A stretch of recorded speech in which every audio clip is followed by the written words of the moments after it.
Halo, ketemu lagi. Hari ini kita akan kembali lagi belajar mengenai massa jenis atau density. Kali ini kita akan belajar menggunakan animasi dari Gizmos ya. Nah, di sini udah di sini udah ada berbagai macam barang di sini. Kita lihat dulu ya. Ini ada scale atau timbangan elektronik. Di sini kemudian ada gelas ukur, di mana gelas ukurnya sudah terisi 400 ml air. Yang perlu kamu ketahui, mililiter itu sama aja dengan cm kubik.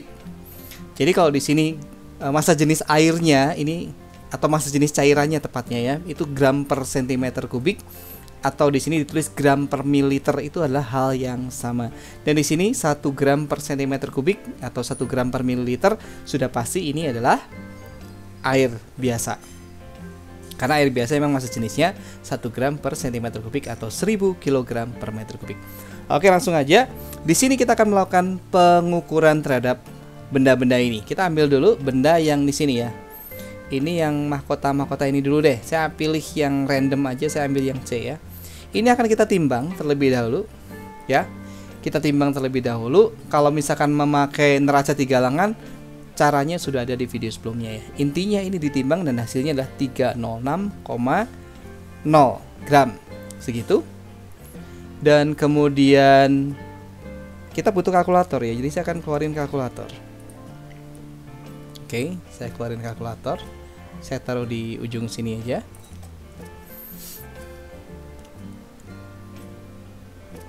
Kemudian ini akan kita masukkan ke dalam, tadi berapa? 306. Oh, saya harus ketikkan dulu dong.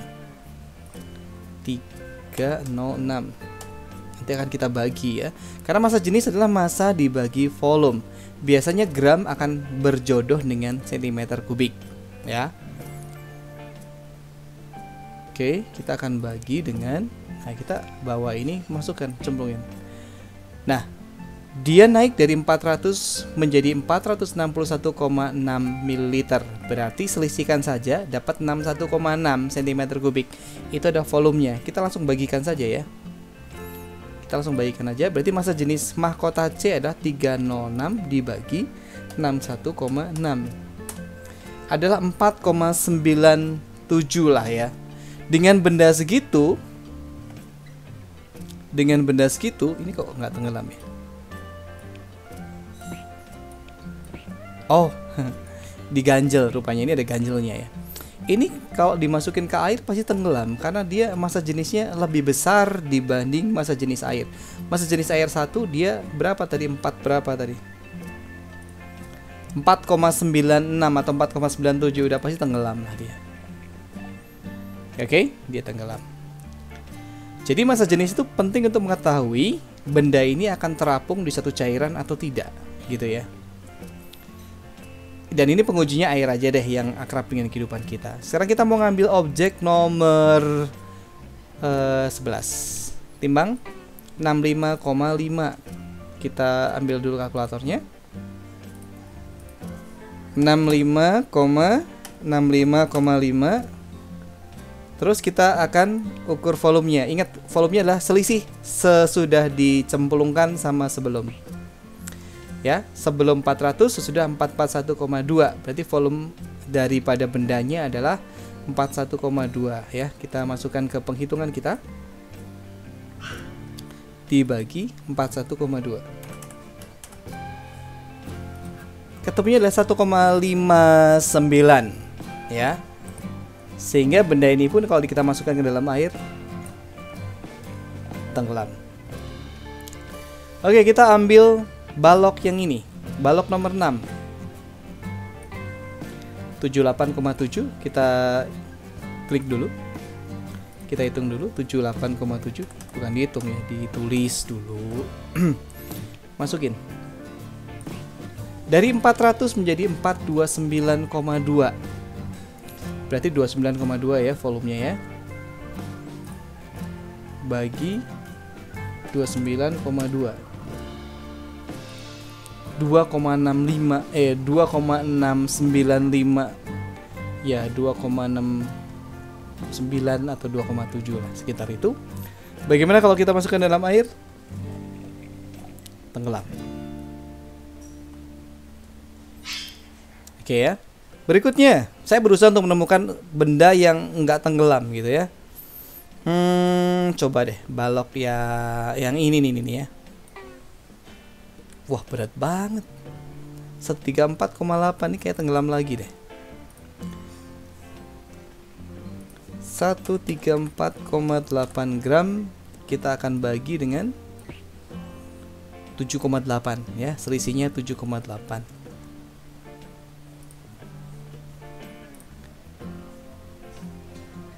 Aduh, berapa tadi lupa. 134,8 dibagi 7,8. 17 sih gede banget ya. Ini massa jenisnya gede banget, udah pasti tenggelam lah.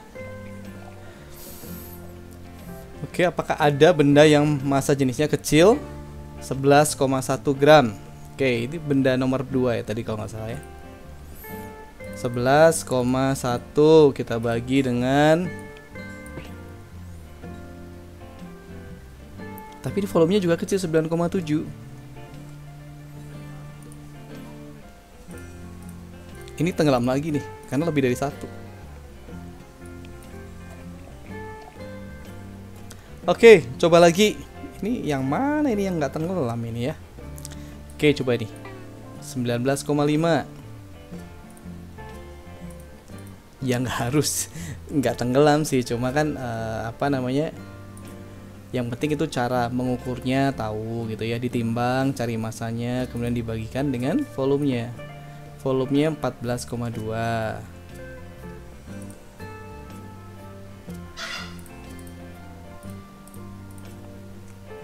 Masih tenggelam.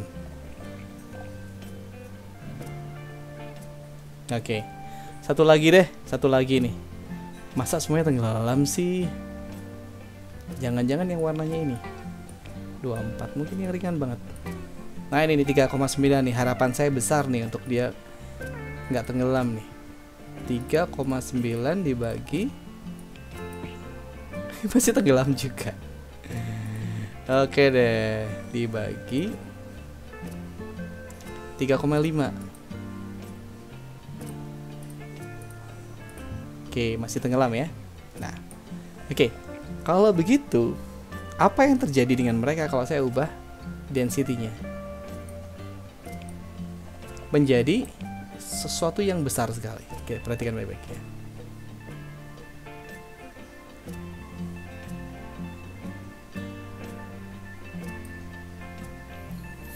Oke, mungkin dibalikin aja ya. Saya akan ambil satu contoh untuk benda yang kenapa bisa terapung ya. Kita akan kembali lagi menghitung yang ini. Nah, sekarang density-nya saya buat jadi yang gede ya. Jadi dia cairannya itu udah bukan air lagi ya. Kalau 0,8 itu sekitar minyak goreng yang 0,8. Nah, kalau yang cairan yang lain mungkin raksa itu kayak sekitar 13,6 gitu ya. Oke, taruhlah gini lah, kita ambil satu cairan, kita nggak tahu cairannya itu apa, tapi dia massa jenisnya 5 gram per cm kubik. Terus saya akan ambil benda yang tadi satu ini dulu ya.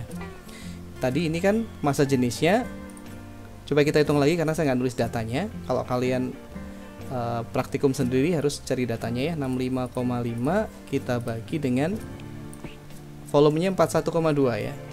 41,2 sehingga dia 1,5. 1,5 itu lebih kecil dibanding massa jenis cairan, pasti dia akan ngapung. Kita akan coba lagi ya, coba lagi yang berat banget. Tapi ini udah, coba yang ini deh, yang balok yang warnanya ini abu-abu ya. Kita coba lihat, dia massanya adalah 24,4. Kita bagi dengan volumenya. Volumenya berapa ini? Volumenya 25,7. Volumenya 25,7. 0,9. Oh, ini ternyata ya barang yang harusnya tadi terapung, ini terapung. Oke, saya balikin deh. Bahkan kalau 0,9 tadi kan kita dapat 0,9 ya untuk benda yang ini. Ini juga kalau kita ganti di air pun masih terapung loh. Nih, oke, kita coba ya. Kita balikin lagi ke 1 deh. Air kan 1 tuh. Terapung.